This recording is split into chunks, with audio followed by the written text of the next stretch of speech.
Hello friends, आपका स्वागत है मेरे चैनल पे। तो जैसे कि आपका finally CSR net chemical science का पेपर हो चुका है और ऑलमोस्ट आपके सीएसआर नेट के सभी सब्जेक्ट के पेपर हो गए हैं। तो अब इसके बाद आपके मन में जो सबसे पहला क्वेश्चन ये आ रहा है कि कैसा एग्ज़ाम था और क्या इसकी कट ऑफ आएगी। तो देखिए, जैसे कि आपका एग्ज़ाम आज ही हुआ है तो मैं आपको ये कहना चाहूँगा, कट ऑफ के बारे में बोलना तो काफ़ी जल्दी हो जाएगा, पर हाँ, कैसा एग्ज़ाम रहा या कैसा मुझे लगा और जो मैंने रिव्यूज़ लिए कुछ स्टूडेंट से, क्या उनका सोचना था और क्या उनको एग्ज़ाम लगा, तो आज मैं इसके बारे में ही बात करूँगा। और क्या एग्ज़ाम के लेवल को हम आज के एग्ज़ाम के लेवल को हम थोड़ा सा डिफ़ाइन करेंगे। तो यानी आज हम एग्ज़ाम के लेवल को थोड़ा डिफ़ाइन करेंगे कि किस टाइप का एग्ज़ाम आपका आया था। तो देखिए, सबसे पहले अगर मैं एग्ज़ाम की बात करूं तो मुझे जो आज का एग्ज़ाम लगा, अगर मैं पार्ट वाइज बात करूं तो पार्ट ए काफ़ी ही डिफ़िकल्ट था। मुझे लगा पार्ट ए, अगर आप पार्ट सी की स्ट्रेटेजी से जाते हैं तो पार्ट ए के लिए आपको कम टाइम भी मिलता है और उसके क्वेश्चन थोड़े डिफ़िकल्ट मिलते हैं। और सेकंड, अगर हम पार्ट बी की बात करें तो पार्ट बी आपका काफ़ी ईजी पोर्शन आया था इस बार। यानी आप 25 से 30 क्वेश्चन अच्छे से कर सकते हैं। अगर आपने बहुत ज़्यादा पढ़ा है या सिलेबस आपने बार बार रिवाइज़ किया है तो आप 20 से 30 के क्वेश्चन के बीच में करेंगे ही करेंगे। और अगर मैं बात करूं पार्ट सी की, तो पार्ट सी लास्ट टाइम की तरह दोबारा लेंदी था।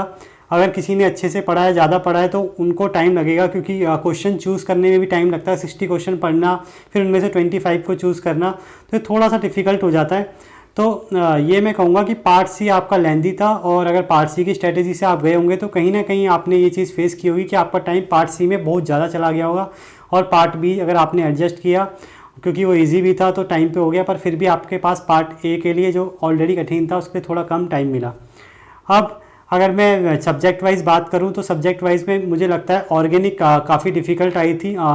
पार्ट सी में कह सकते हैं, पार्ट बी में तो इजी थी पर पार्ट सी में काफ़ी डिफ़िकल्ट आई थी। और फिज़िकल आपकी सबसे टफ थी पूरे पेपर में, अगर तीनों सब्जेक्ट में कहें तो, क्योंकि एक तो इस बार कैलकुलेटर नहीं था। लास्ट टाइम कैलकुलेटर था तो उससे काफ़ी ईजी हो गया था आपकी कैलकुलेशन, पर इस बार कैलकुलेटर नहीं था। तो ये प्रॉब्लम आई फिज़िकल में कि क्वेश्चन ऐसे थे जो ज़्यादा कैलकुलेटिव थे और भले ही ईजी थे पर उनकी कैलकुलेशन इतनी हार्ड थी कि अगर उन्हें ही करते तो 5 से 10 मिनट चले जाते और फिर भी कोई गारंटी नहीं कि आपका आंसर ठीक आ जाए। तो यानी फिज़िकल इस बार काफ़ी हार्ड आई थी। और इनऑर्गेनिक की मैं बात करूँ तो इनऑर्गेनिक आपका काफ़ी क्वेश्चन आपके पार्ट सी में आपको काफ़ी इजी देखने को मिले इनऑर्गेनिक में, और उसी ने आपको हेल्प करी कि 15 से 17 क्वेश्चन आप इजीली हर बच्चा पार्ट सी में कर सके या जा पाए। तो इनऑर्गेनिक मुझे लगता है ईजी थी, ऑर्गेनिक थोड़ी सी मॉडरेट थी और फिज़िकल आपकी थोड़ी टफ आई थी। तो ये मेरा मत है इन सब्जेक्ट्स को लेके। बाकी अगर मैं ओवरऑल पेपर की बात करूं तो देखिए, पेपर लास्ट टाइम के मुकाबले अगर आप देखेंगे पेपर थोड़ा सा और इजी लगा मुझे, बट टाइम कंज्यूमिंग था। दोबारा वही बात आती है सेम कि टाइम कंज्यूमिंग था, तो इसीलिए ज़्यादा फ़र्क पिछले पेपर से रहेगा नहीं, कहीं ना कहीं उसके आसपास ही आपका ये पेपर मतलब जाएगा। और चीज़ मैं यहाँ पे ऐड करना चाहूँ तो इस बार भी कुछ स्टूडेंट्स को कंप्यूटर में प्रॉब्लम देखने को मिली है। मतलब क्वेश्चन जब ऊपर से नीचे कर रहे थे तो काफ़ी हैंग हो रहा था। मतलब अगर आप क्वेश्चन देख पा रहे थे तो ऑप्शन नहीं देख पा रहे थे, ऑप्शन देख पा रहे थे क्वेश्चन नहीं देख पा रहे थे, और स्क्रीन बार बार गायब हो रही थी, ब्लैंक कर पड़ रही थी, फिर वापस आ रही थी। तो ये प्रॉब्लम दोबारा देखने को मिली है, तो उससे भी थोड़ा आपका जो टाइम है कंज्यूम हुआ है। तो ये चीज़ें हैं जो इस बार एग्ज़ाम में देखने को मिली। तो उस हिसाब से मैं कह सकता हूँ आपका जो पेपर था मॉडरेट लेवल का था और इजी से मॉडरेट की तरफ जा रहा है। ये क्योंकि टाइम का ज़्यादा लॉस था और एक कैलकुलेटर नहीं था, तो इसीलिए थोड़ी प्रॉब्लम आई। बाकी पार्ट वाइज में मैंने आपको बता दिया, पार्ट सी में आपके 15 क्वेश्चन 15 से 17 एक एवरेज क्वेश्चन है। अगर कोई अच्छे से पढ़ेगा या मेहनत की होगी तो 15 to 17 में आएगा, कहीं ना कहीं कर सकता है हर बच्चा।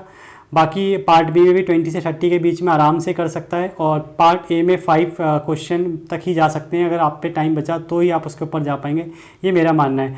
बाकी आपको पेपर कैसा लगा और आपका पेपर कैसा गया आप कमेंट बॉक्स में बता सकते हैं, ताकि अगली वीडियो में जल्दी ला सकूं इसकी एक्सपेक्टेड कट ऑफ के रिगार्डिंग, जो आपकी हेल्प करे ये बताने में कि आपका पेपर की कट ऑफ क्या आएगी। तो आई होप आपको ये वीडियो पसंद आई होगी, और आगे भी ऐसी इन्फॉर्मेटिव वीडियो देखने के लिए इस चैनल को सब्सक्राइब करें, वीडियो को लाइक करें और शेयर करें। Thank you.